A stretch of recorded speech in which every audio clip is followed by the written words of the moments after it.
Okay. All right. Can you see my Any screen? progress? So, okay. Please, can you all see my screen? Yes, I can from my end. Oh, all right, thank you. You're welcome. Okay, good evening, everyone. I'm so sorry for the delay. So this is my first time sharing, so I don't actually know how to do it very well. My name is Oluwatosin Anayade, so I'm an SDG advocate.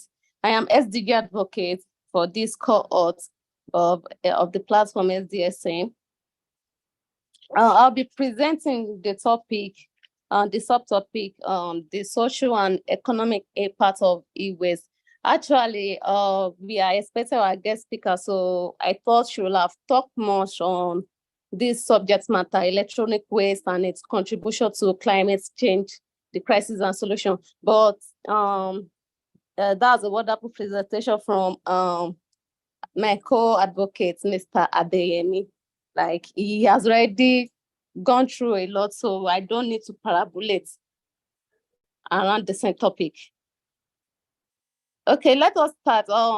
I believe for us to create a solution, we have to really understand the problem of a particular subject matter or of a particular crisis. Let me put it like that. E-waste, I know we all understand what e-waste is because I know Mr. Adeyemi has really explained that. So what I will want us to look at is the problem. Can you see my screen? If you can see my screen, you can write in chat board that yes, you can see my screen. I'm sorry, my screen is not moving. I don't know why. Yes, Tosin, we can see your screen. Please. Actually, it's not moving. Yeah, it is. Okay, in 2021, let us start from there. Let us do some analysis. In 2021, 57 million metric tons were generated. That's that was generated. That's 57 million plus was generated globally, which is equivalent to 7.5 kg per capita. In 2019, as you can see, I'm going backward from 2021 to 2019. 2019, 53.6 billion metric tons were generated. That is 7.3 kg per capita. Let us go to our lovely country, which is Nigeria. In 2019, the same 2019, 64.2 billion worth of e-waste was generated, which is equivalent to 151 million US dollar. So let us ask ourselves this question: what was it done with? Okay, what was this e-waste done? The e-waste that was generated, where did it go to? What was it used for? Did we just burn money? Did we just dump money? So let us look at some calculation. If 2019 or 2021 we can generate 57 billion metric tons globally, how much is the cost of an airfield tower? Because 57 million tons, that means we can generate 5,700 airfield tower in 57 million tons, metric tons e-waste.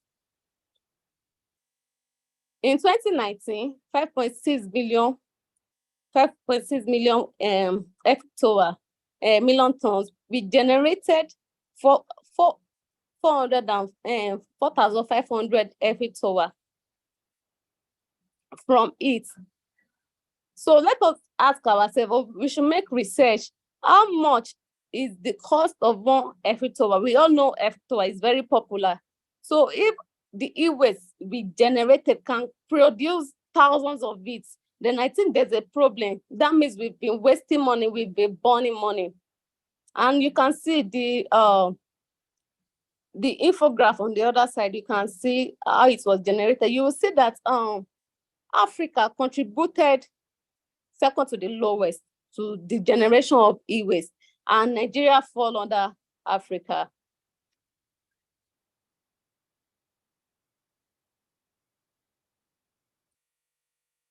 So let us go and check another analysis. You will say that the amount of e-waste generated per year grew by 9.2 million tons since 2014. And you can see the diagram beside it.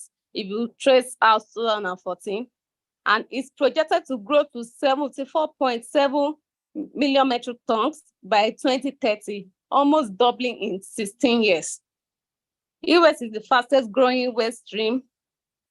So as I said earlier, I said that for us to know the problem, we need to analyze how much, where, what type, and by whom e-waste is generated. It's first step to tackle e-waste problem. That's why I'm giving this analysis. Actually, I supposed not to go into it, but I want us to understand so that we can see the problem. And as we are seeing the problem, because I know that we that we are here, we are so bright. I know that some people are already thinking of the solution, a way to go around this problem. There was 32% increase per capita from 2010 to 2019. You can see from the infograph. Only 17 points. So let us see part of the problem. Only 17.4% of 2019 e-waste was collected and recycled. And if you remember the first diagram, I said 53.6 billion metric tons was generated. So from the 53.6 billion metric tons, are we saying that only 70.4% was recycled and collected? So actually, I'm already going deep into the economic aspect, which also covers the environmental aspect of it, just like my subtopic. That means the gold, silver, copper, and other valuable materials that are used for the creation, for the production of these e-products. Where are they? They are being dumped. They are being burned. And if you see the analysis, I made an analysis of 57. What was being burned is worth 57 billion US dollar. A sum greater than the gross domestic products of most countries. So we've been burning money, we've been wasting resources. Actually, let's go to the health impact. The health impact of e-waste. In many countries, e-waste is managed mostly by the informal sector. There was a video I watched whereby there was a lot of burning. So this poses health risk, and there are some dangerous items in some electronic products, whereby when we try to dismantle them, we don't know, we are putting our health at risk. And also, most people that handle this, let us say the repairer, they are informal people. They hardly know, they are not even enlightened about the risk involving in e-products, how to treat the e-waste. So they just dismantle everything, not knowing the effect it caused to them. What of the children, the kids, and people living nearby this environment? They also get affected by this health hazard. Okay, and I further said that research shows that exposure to e-waste can be associated to cancer. You see, part of the health problem we are dealing with in the world right now, health and respiratory defects, damaged neurodevelopment, and premature death. Toxic elements are found in bloodstream of informal workers. You see, so those are part of the problem. That's the social problem. Let us say, apart from being health impact, it's also a social problem, because the informal repairer are affected. Also, the people living within that environment are affected. Where it was being dumped, the people there are also affected. Where it was incinerated, they are also affected by this health factor.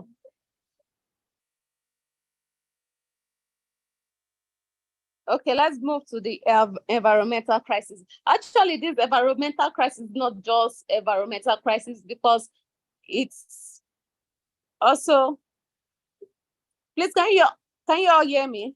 Because I can see some messages that say they are not hearing. As I was saying, the environment clearly from my end. is also related to the economic crisis, because they both work and there is no crisis you mention. If you mention social impact, economic impact of e-waste, everything are aligned to each other. So this environmental crisis also covered the economic aspect. When e-waste is discarded without being recycled, all natural resources went into its production are lost. For example, the carbon footprint of laptop is worth 422.5 kg, which includes carbon emission during laptop production, transportation for first 4 years. So as you can see the environmental crisis, which is talking about the climate change. That okay, when during the production of all these e-products, there is release of greenhouse emission, which affects our climate, and it's part of the problem we are solving in the world right now. So apart from the problem, the crisis, which is the environmental crisis caused to our planet and to our environment, we also lost natural resources. That's why I said it's also related to economic crisis. We lost natural resources in this process. You know, the cost of extracting raw materials from the ground, a lot is being used for this process. And in addition to resource loss, it was contain toxic additive or hazardous substance such as mercury, bromine, red flame, retardants, chlorofluorocarbons, and more. Low collection rate, inefficient disposal, and poor treatment puts risk both to environment and human health.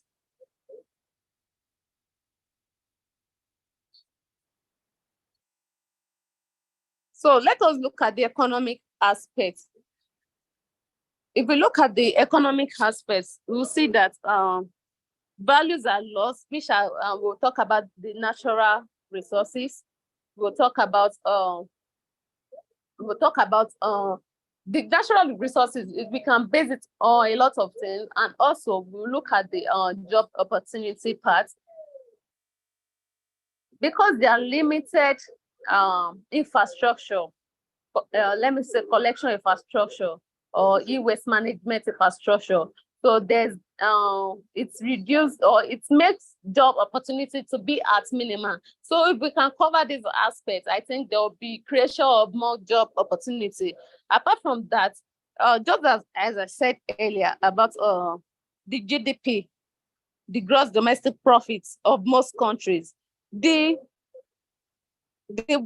e-waste we dump, we burn, if we can use it, if we can reuse, we need to inculcate this habit of reuse, to reuse it, to repair it, and to recycle it, so that we can save the natural resources that are not yet extracted.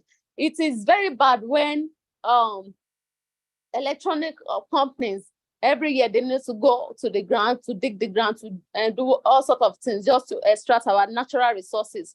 Rather than save our natural resources, and we should use the one that has already been used, we should recycle it. So I think we have a problem there, which needs to be treated. So what are the social impacts of the social impact is so much, and I think the social impact also cover other crises, because our attitude, our lifestyle to e-products matters a lot. Okay, let us look at this aspect. E-waste is predominantly generated by consumers in developed countries who shop in excess. So these developing countries, I don't want to mention countries.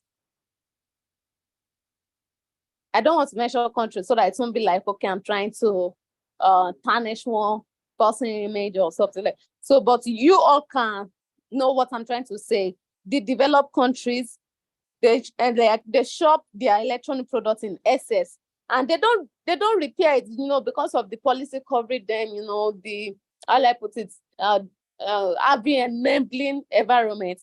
They don't repair their e-products, especially their small appliances. Okay, I need to show you a diagram, because when we talk about e-products or e-waste, it's not only limited to having phones, laptop. A lot of,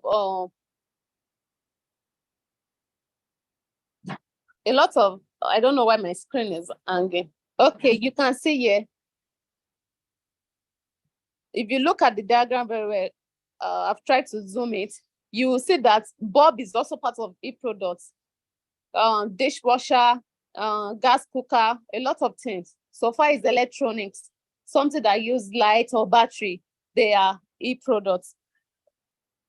So when we look at the social aspect, as I was saying earlier, this appliance, most especially small appliances in developed country, they don't repair it. So what happened to it?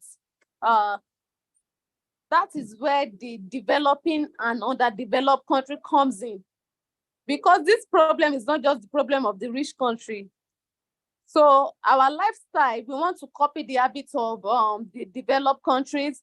We want to inculcate their lifestyle.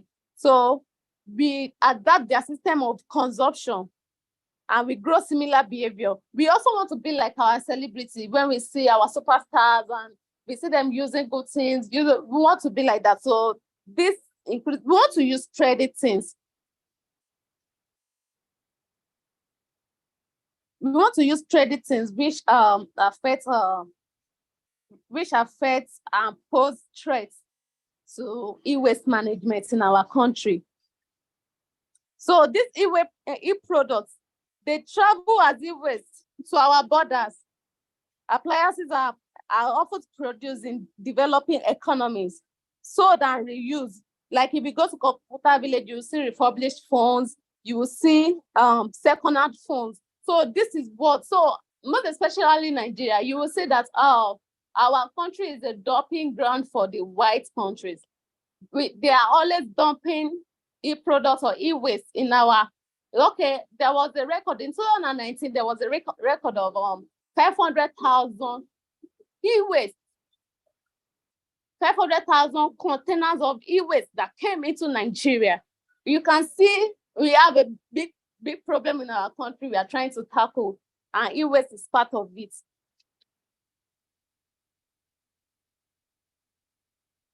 So e-waste is a problem that is partly exported from industrialized countries to less developed countries.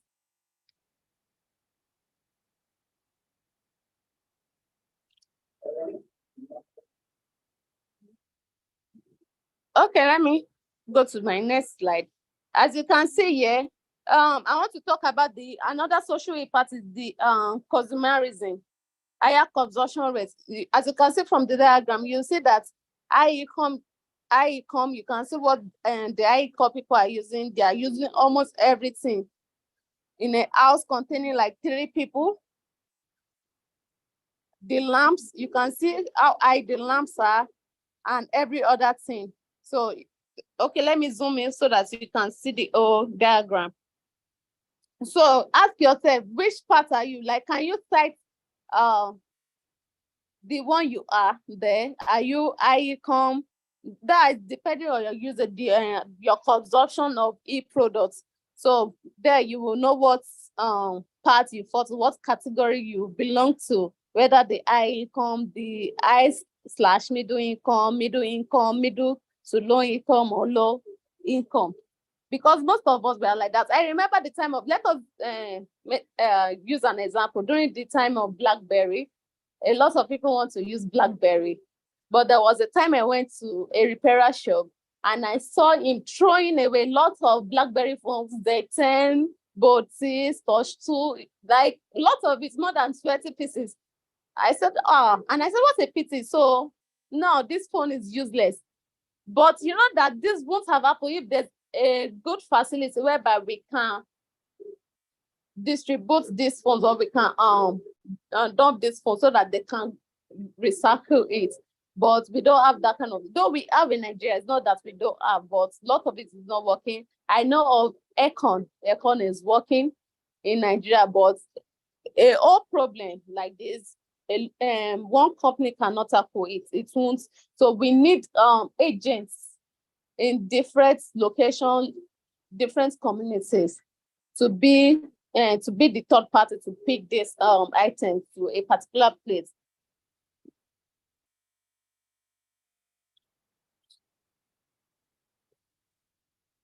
So there are a lot, and if I must say, it's not that the e-waste the e-product company, they already know of policies guiding, there's regulation guiding this e-waste management.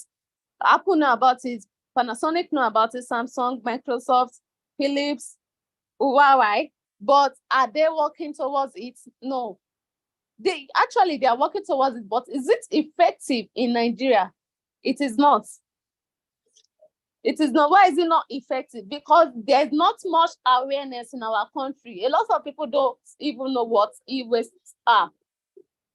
So we need a lot of sensitization to people, and also people need to check out their behavior, their consumerism behavior. Is there a must be used trendy things? Also, manufacturers, the policy are also guiding manufacturers instead of releasing new models every year. Which makes people to dump their old phones to go for a new one. And we can see that most manufacturers, after releasing a new model, they forget about their old model, not upgrading it so that people can upgrade it rather than buy new ones. And everyone wants to feel among, and everyone wants comfort. So we prefer to use new things than use old ones.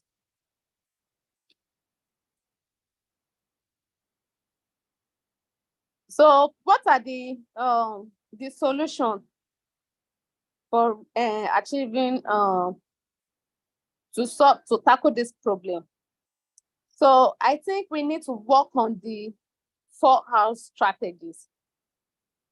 So it will come in like the company should reduce quantity of amount of production. That's reduced, have been achieved by like that.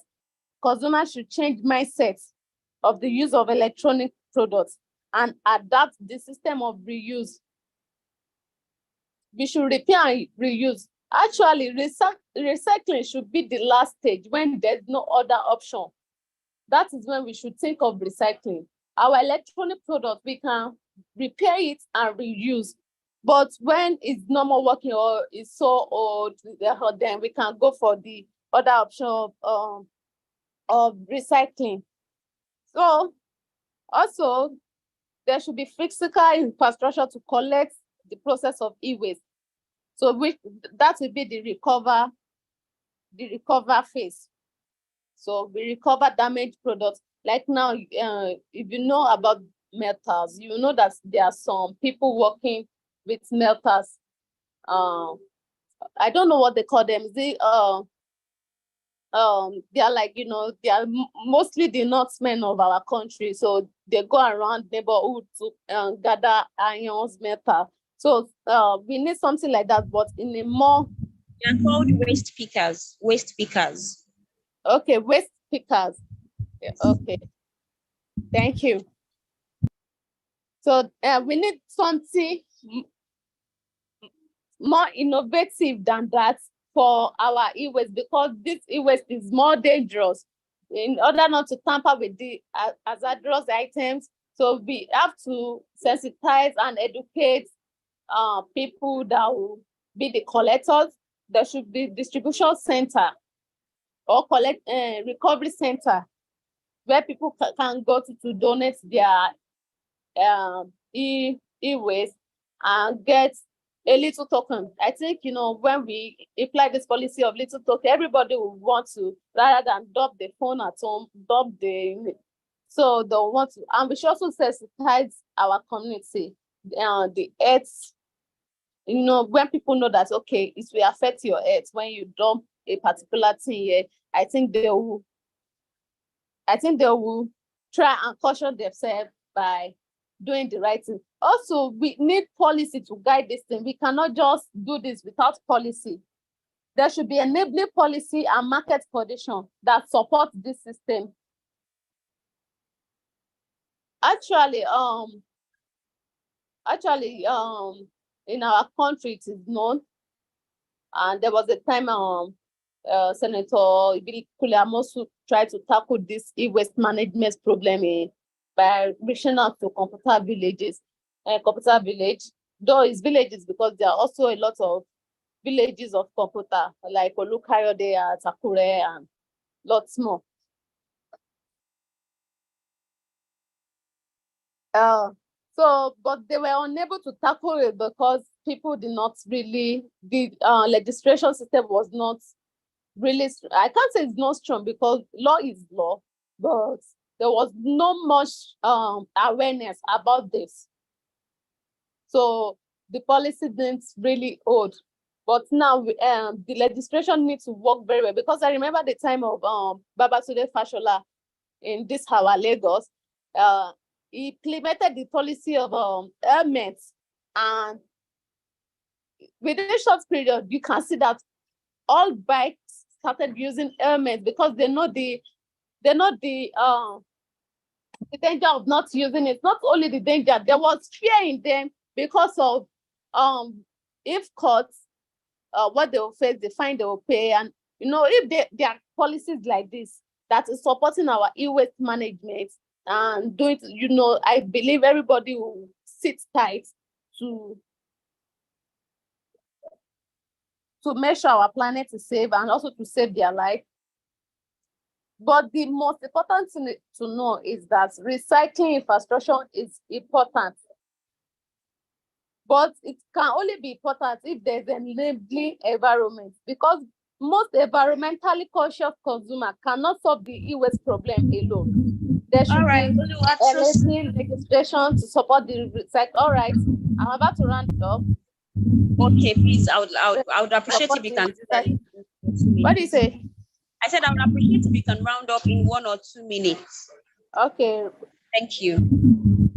There should be enabling legislation to support the recycling infrastructure. So, to achieve all this, we need range of different actors to work together. Which are the policymakers, both at national and local level, manufacturers, retailers, and consumers.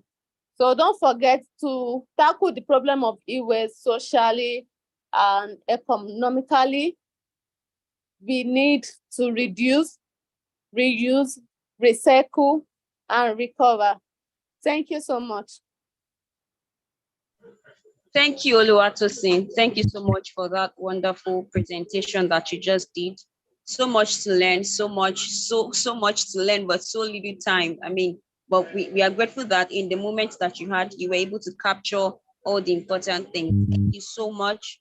And, it is so good to know that there is also a social aspect to our waste, and to know that, okay, there's also the, we can also be faced with hazards, even as end users and waste pickers, and at every point of the waste management system. So it's also a learning curve and an enlightening session for me.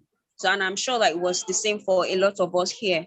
So this is a time where we start to ask ourselves questions. I know for some of us, we have so many questions in our minds.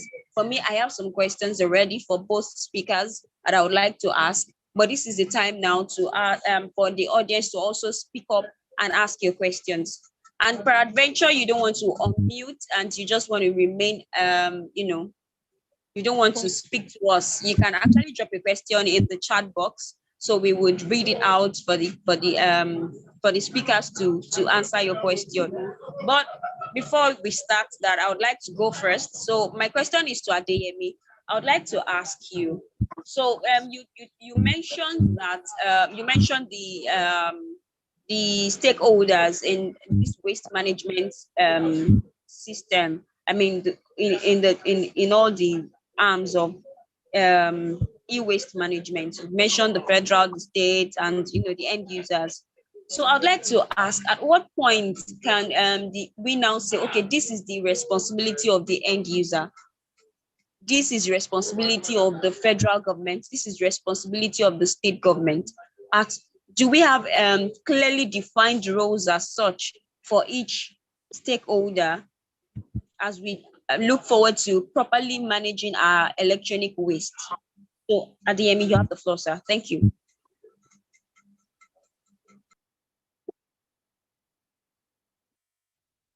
Yes, thank you, Tim Lee.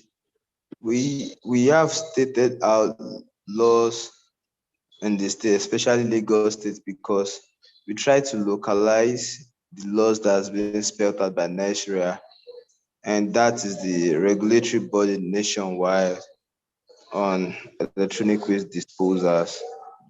So one of the things that in the recent, like I'm telling you from the meeting that we have last year, is that, and it's already in the House of Assembly for it to be signed to law, that every importers of electronic waste have to take up responsibility. Call it ERP or EPR, so that what you give out to the environment, like we look at, let me give you a typical example. We look for a greener economy by importing solar system into our environment. Each solar system have just 20 years lifetime. So as you are buying the solar, there's this particular cost that you're paying to the importer or distributor. So once it's installed, by 20 years, once it's signed to law, maybe before the end of this year, the importer or the distributor will come by itself, dismantle the solar panel, take it back, and bring in a fresh one. Probably the end user add some funds to it. So these are laws that are in place, and we are looking forward to the implementation once the law is being signed, because there's this regulatory body called APRON that is regulating all e-waste collector in the state. So if you can permit me to just read out the regulation with LASEPA and the collaboration with the Global Economic Facility. The Global Environmental Facility Fund project is a circular economy approach to the electronics sector in Nigeria, which brings together players along the electronic value chain, from government, private, and civil society, to kickstart a financially self-sustaining circular economy approach to electronics in Nigeria, protecting the environment while creating safe employment for thousands. The project is led by Nesria and supported by UNEP. Other key stakeholder is UNEDO, LASEPA, and the likes. What is it meant to do? Implementing the extended producer responsibility, that is EPR. We call it extended producer's responsibility. Person or companies or manufacturers of such products will take responsibility of the end of life situation. Like once it's out of date, they are the one to come pick it up. Is either the distributor or the retailer, which will take it back to the manufacturer for recycling or upcycling. But we have two facilities in Lagos that are doing a wonderful job. We have Itera and Inkley. Inkley is being owned by HP, and Itera is a Nigerian person with innovative solutions to electronic waste. I have some part of the innovative solutions of Itera in my slide, which I will share with the committee later after the webinar. So it's a lot of work. So what are the actions taken by the state government on this? We have done some studies and developing of training materials and sensitize end users. And we are trying to make sure that collection areas are closer to end users, like in the space of 200 meters, we are working up on setting up collection areas in which even the scavengers or all these abokis that you see around you, they don't need to move too far. They just come down to the collection area, pick it, the block, bulk, and take it to the recycling area. But we are working up, Global Environmental Facility have done a good job lately in setting up 30 facilities in addition to the 2 that we have already in Lagos. So we look forward to so much collaboration from such private-public partnership recently. So those are the possible solutions that I think we have right now on ground in Lagos State. All right. Thank you so much, Adeyemi. It is good to, sometimes it's good to actually have an insider that can give you, they can talk from the perspective of the regulators. So it is good that we have you here and they're able to give us some insight into what the state government is doing. So I have some questions as well. I have some questions from the chat box. Okay. The first person says, my question, how can we as advocates break down the technicalities of electronic waste processes to children and youth in the grassroots to bridge the knowledge gap on electronic waste? So, I mean, a lot of us here would agree with me that there's so much knowledge gap in the e-waste industry. So how can we now, break it down into something understandable for young people such that they are able to know and understand? Oluwatosin, I would like you to take this question so that these young people are able to know and they understand what e-waste mean, and they are able to also now begin to act towards proper disposal of e-waste. So how do we go about this as advocates? How do we break down the technicalities of electronic waste processes? Thank you. Well, thank you for the question, Miss Saint Wonder. Actually, my name is Fabakemi. My name is Fabakemi. Okay, like the person that asked the question. Okay, thank you. I believe there's nothing impossible since we started this advocacy program, in the sense that since we can go to schools during our OAP to lecture the students about SDG goals. So I believe then it is very possible to break down the technicalities of the electronic waste process to children and youths in grassroots level. That is why we are here as advocates. We are almost 100, but it's not the numbers that matter right now. What I'm trying to say is that we are not living in the same community, despite we all being Lagos advocates, and we also have advocates in the all 36 states. Okay, if we decide to work in our community to sensitize the children and the youth there, I think we are already working as advocates in grassroots level to bridge this gap and to bring in knowledge of electronic waste to them. What we only need to do is uniformity. But when we are trying to preach it, it won't be good if they only see one person. There should be like a timetable whereby, okay, we are coming to your community at a certain period, we will all work hand in hand and sensitize them. Later we shift it. It will be like a rotation, working with timetable to break this, to create awareness, because that is what we really need. Awareness of the danger in electronic waste, the benefits, the economic factor, the economic benefits, the health benefits. Like, we need to talk a lot. We need to make sensitization awareness about this at grassroots level. And I believe we can do it as advocates using that process. Thank you.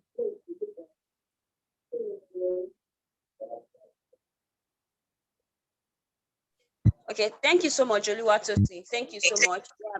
Education is very important. Yes, and as advocates, we should be able to break it down to students in rural areas and people who do not really understand the concept of e-waste, because we would have a lot of people like that. So as advocates, yes, so that's one of the things that we are learning to do. So I'd like to also ask, this question is going to be directed to Adeyemi.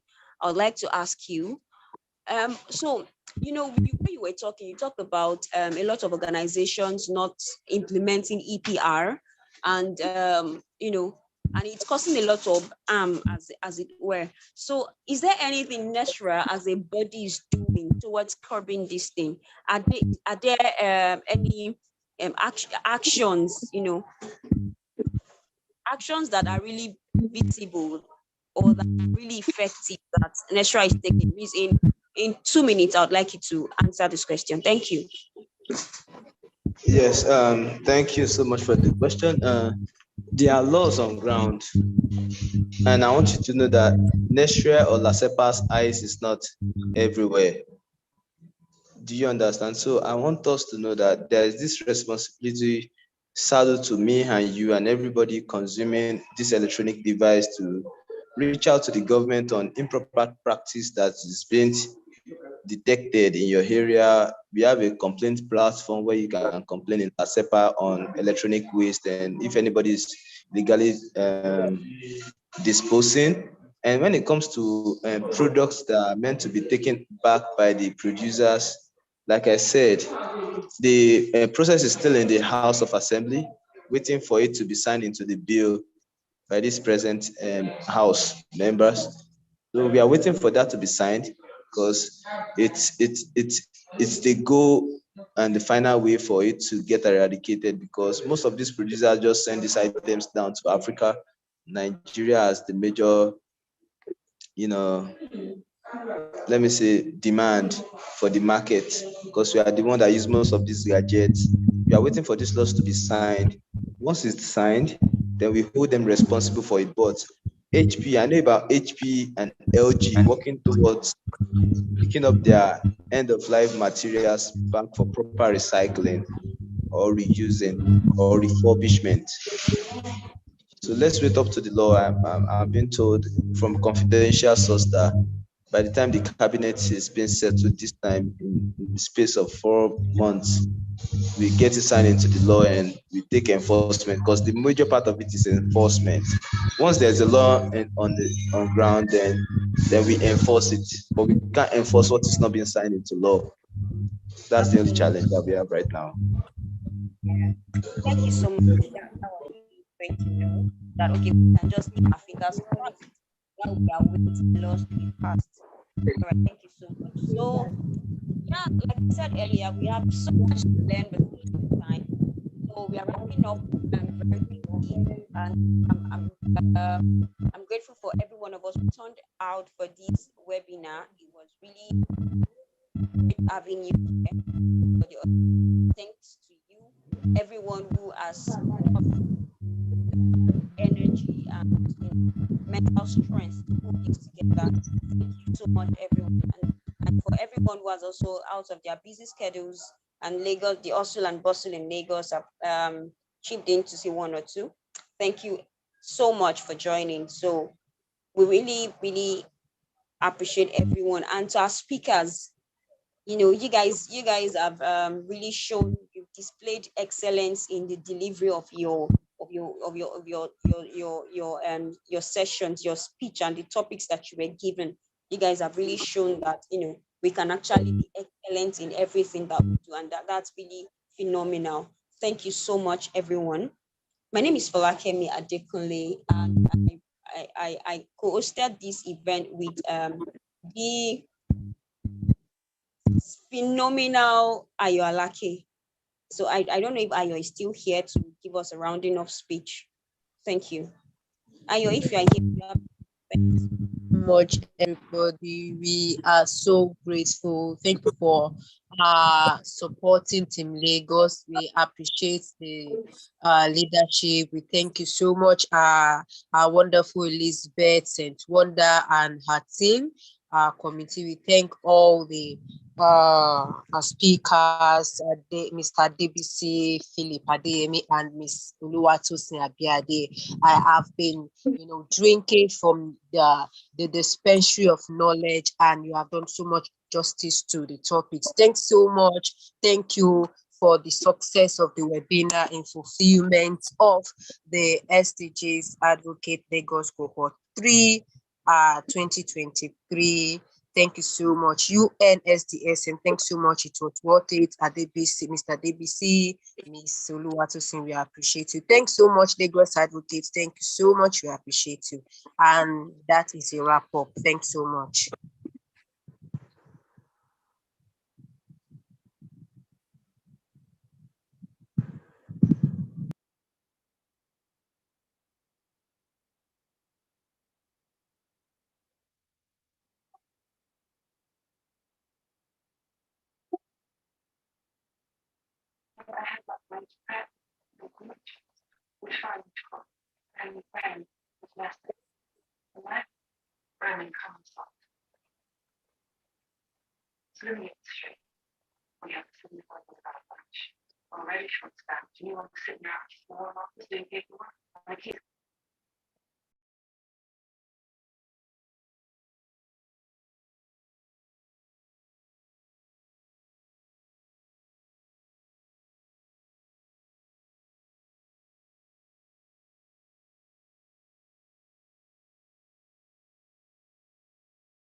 All right, thank you everyone for having me. I'm so glad to be here to share